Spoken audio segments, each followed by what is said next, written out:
Good morning. Thank you for bearing with me. My name is Robert Wieland, and I'm excited to talk about this with you. This is an increasingly critical subject in our industry, ethical AI and the role that it plays in building trust in the Salesforce ecosystem. And as we all know, trust is very important in the Salesforce world. So as AI continues to revolutionize the way that we conduct business, it's essential that we navigate these new frontiers with a strong ethical compass. So today we will explore the challenges and the opportunities that come with integrating AI into our Salesforce solutions and how we can ensure that our innovations align with our values. So the purpose here today is that we will explore the ethical frontiers of AI within the Salesforce ecosystem, and we will specifically be looking at the role of AI in the Salesforce ecosystem, the ethical challenges in implementation of AI, and the strategies for building trust through ethical AI practices. So, first off, the role of AI in the Salesforce ecosystem. Let's start by looking at that. Salesforce has been a pioneer in integrating AI into CRM through its Einstein AI platform. Einstein AI offers a full suite of capabilities, from predictive analytics to natural language processing, that can enhance every aspect of customer relationship management. For example, Einstein can predict which leads are most likely to convert, allowing sales teams to focus their efforts where they're most likely to succeed. It can also personalize marketing messages based on customer behavior, increasing engagement and conversion rates. So as AI becomes more embedded in our business processes, its influence continues to grow. Salesforce users are increasingly relying on these AI-driven insights to make decisions that impact everything from customer engagement to sales strategies for those customers. This reliance on AI's ability to process vast amounts of data quickly and accurately delivers insights that would normally be impossible to generate manually. However, with this growing reliance comes a significant challenge. We must ensure that the AI we use is not only effective, but ethical as well. So, one of the most pressing ethical challenges in AI is bias. AI algorithms learn from the data that they're trained on. So this means that if the data contains biases, whether they're related to gender, race, socioeconomic status, the AI will likely replicate those biases. In the context of Salesforce, this could manifest as biased lead scoring models that favor certain demographics over others, potentially leading to unfair outcomes.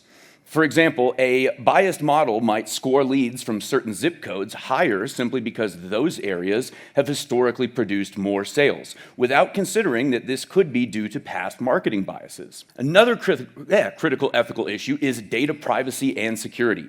AI systems require large amounts of data to function effectively, but with that comes the responsibility to protect that data. So in Salesforce, this means ensuring that customer data is used ethically and in compliance with regulations like GDPR and CCPA. There's also challenges of maintaining transparency with customers about how that data is being used. When customers trust that their data is secure and used responsibly, they're more likely to engage positively with AI-driven processes. So how do we address these ethical challenges? One of the first steps is implementing ethical AI guidelines. These guidelines should cover the entire life cycle of AI development and deployment, from data collection to model training to ongoing monitoring. One of my favorite quotes was back during the Tay AI chatbot that was trained off of Twitter data. And naturally, it got pretty bad pretty quickly. And there was a game developer named Zoe Quinn, and she was quoted as saying, "It's 2018. It was 2018 at the time. That was 6 years ago now, my God. But she said, if you're not already thinking about how something can be used to hurt someone during the design process, you've already failed in that design process. So these frameworks really need to be baked into the whole design process. It's also important to establish frameworks such as the Salesforce ethical AI principles, which emphasize fairness, accountability, and transparency. These principles can guide us in developing AI systems that are not only effective, but also aligned with our values. Now, promoting responsible AI use is another key strategy. So this means choosing AI tools and platforms that prioritize ethical considerations, such as bias detection and transparency features. It also means fostering a culture where ethical AI is a priority. Like I said before, you need to make sure that this stuff is baked in at the beginning. It can't just be an afterthought. Companies that have successfully integrated ethical AI practices have often dedicated AI ethics boards or committees that oversee AI projects and ensure that they adhere to ethical standards. And as you can see here, it starts off with someone saying, it's not just can we do this, but should we do this? And then by the time you get to where it's baked in, it's going to be end-to-end inclusive design processes. So even if you're not there today, that's fine. Just, I'm happy that you're here listening to this, engaging in the conversation, and you can be one of those people raising your hands and asking, should we do this? So by promoting this responsible AI use, we can build systems that not only deliver business value, but also maintain that trust. There's that key word again, of our customers and our stakeholders. Now, building trust in AI requires more than just technical fixes. It requires this culture shift. So educating teams and stakeholders on the ethical AI use is essential for fostering a culture where ethical considerations are actually front and center. Now, this includes providing training on AI ethics, creating clear communication channels for reporting and addressing these ethical concerns, and ensuring that leadership sets the tone for ethical AI use. You need to have executive buy-in. Now, when trust is built into the fabric of your organization, it's a lot easier to ensure that these AI systems are used in ways that align with business goals and ethical values. So now getting to some fun stuff, some case studies and real-world examples of projects that I've worked on. Recently, I worked with a mid-sized financial services firm, and they were using Salesforce with Einstein AI for lead scoring. However, they noticed that their AI model was favoring certain demographics, leading to a real lack of diversity in their customer acquisition. So we conducted a bias audit. We implemented this, the ethical AI framework and recalibrated the model to make sure that there was fairness in the demographics. The result was a much more diverse and representative lead pool, and it improved customer trust and compliance with regulatory standards. Another example, this was a recent one that I was involved with, was from a healthcare provider, and they were using AI to enhance patient engagement. Now, the model that they were using was unintentionally prioritizing communication with patients that were from certain socioeconomic backgrounds. So there were a lot of disparities in how and where healthcare was being delivered. So we were able to, by noting this, by having a way to recognize and acknowledge this problem, we were able to then go and enrich the data, retain the data, the AI model, but then develop a transparent communication strategy that allowed us to explain these AI-driven courses of care to our patients. So this resulted in much more equitable patient engagement, increased trust, and there's that trust word again, and improved patient satisfaction. To wrap it up, we've explored how AI is transforming the Salesforce ecosystem, the ethical challenges that come with it, and the strategies that we can use to build trust through ethical AI practices. We've seen that bias, data privacy, and transparency are critical issues that must be addressed to maintain trust in an AI-driven ecosystem. And by implementing ethical guidelines and promoting responsible AI use and fostering a culture of trust, we can navigate these challenges and harness AI's full potential. Here's a quote from Mr. Benioff himself, is that business is the greatest platform for change. We manage for all of our stakeholders, not just our shareholders. And I just think that's kind of a great way to keep in mind of, with all these fancy new tools, at the end of the day, what we're really doing is we're trying to help humans. We're trying to help stakeholders, and those include everyone here on planet Earth, basically. And ethical AI is not just a technical issue, it's a business imperative. So as we continue to innovate, it's essential that we do so in ways that align with both our values and maintain the trust of our customers. So by making ethical AI a priority, we can ensure that our Salesforce solutions not only deliver business value, but also contribute positively to society. So I encourage each of you to take proactive steps in implementing ethical AI practices in your organizations, conduct AI ethics audits, educate your teams on the importance of ethical AI use, and together we can navigate these ethical frontiers and build a future where AI and trust go hand in hand. So thank you for coming out, and I'm happy to answer any questions anyone may have.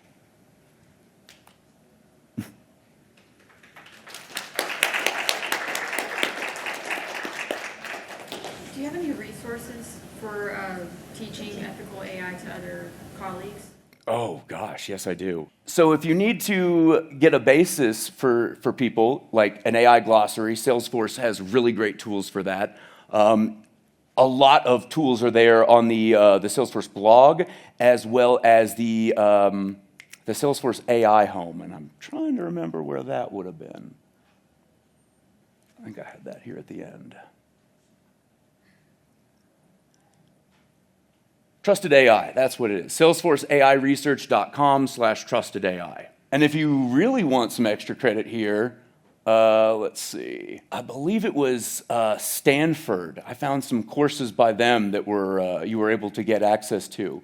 So if you search for CS324, that's their large language models class, and then ethical and social issues in natural language processing. CS384, web.stanford.edu class CS384.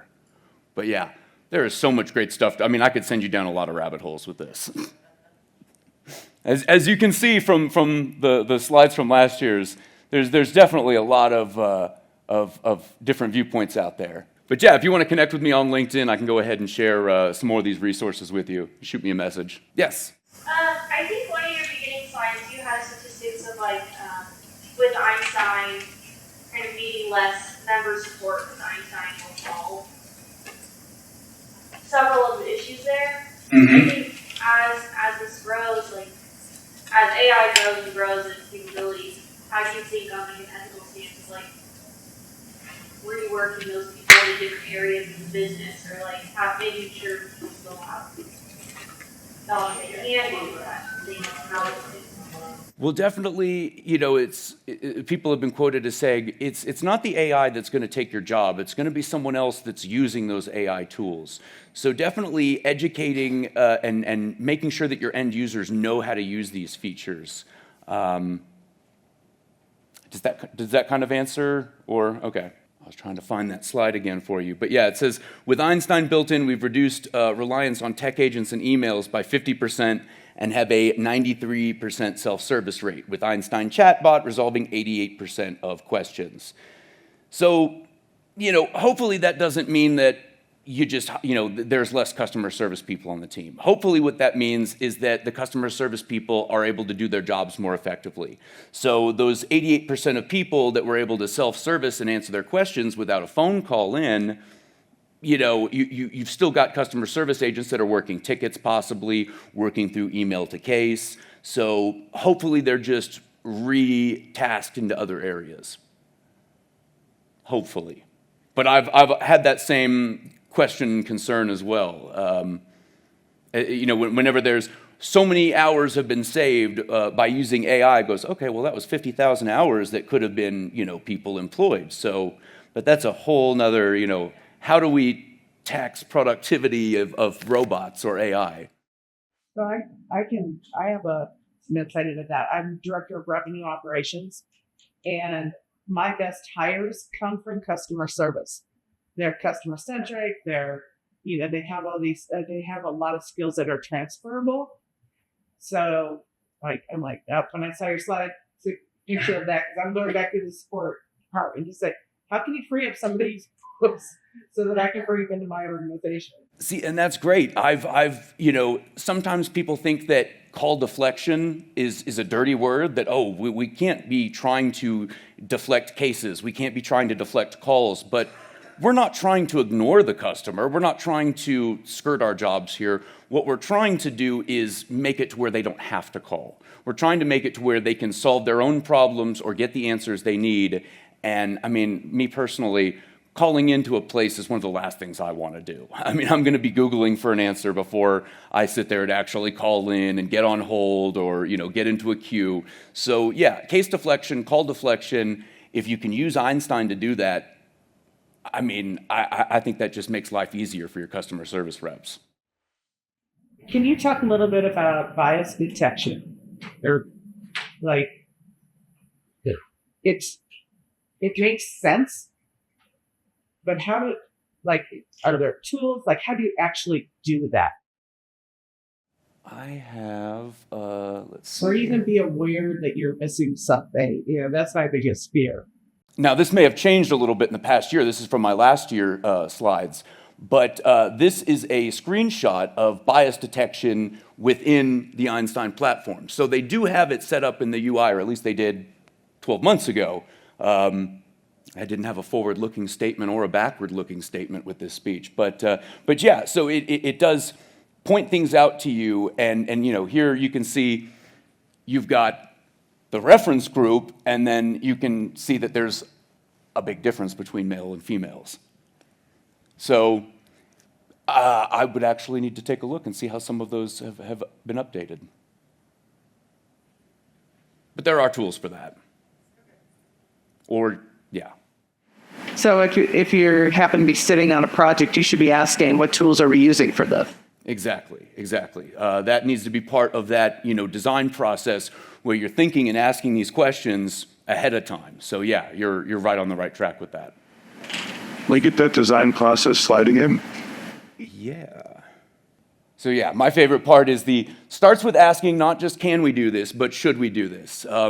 Scott and I were talking about one of my favorite cases from my last year presentation was the case of Target. Back in about 2011, Target decided that it's really good business to get people's business when they're having babies, especially if you can get them with the first baby, because things like diapers, formula, whatever brands, whatever you start buying for the first kid, they found that you're a lot more likely to continue to buy that for the second and the third kid.